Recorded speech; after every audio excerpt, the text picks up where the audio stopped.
In this video, we will be addressing this error saying that Windows cannot find the Microsoft license terms. So if you find it helpful, don't forget to like and subscribe, and we'll get right into it.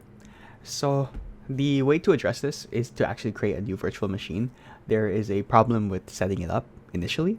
So we're going to go ahead and show you what it looks like here in the virtual machine. So I'm going to actually power it off.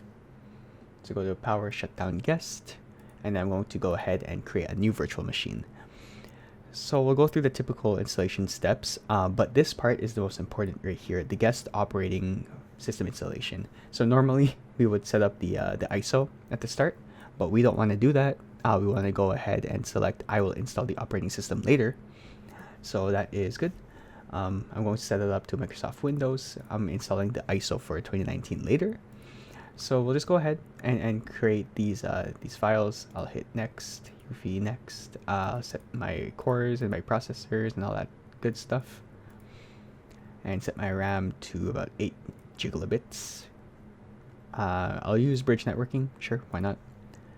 And just proceed with it. So I'll create a new virtual disk, set 60 gigabytes for the VM, and just hit finish. So this one right here, the Windows Server 2019, you can go ahead and power it on. I cannot connect because there's no available on the host. That is fine. Hit no.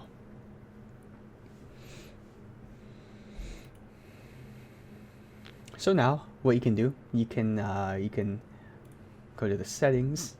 This is where you'll set up the ISO image now. So you're going to go to browse, you're going to find out where your ISO is. Now you import it and hit OK. So what I'll do, I'll restart that VM that I just created. Power, restart guest, and hit restart.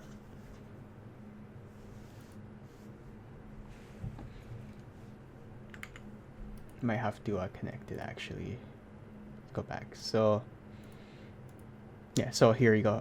Now you want the device status to be connected and connected at powered on, and hit OK. So one more time, I'm going to give it a quick restart. Sorry, not shut down. Power, restart, hit restart. Now I'm just going to hit any key to boot.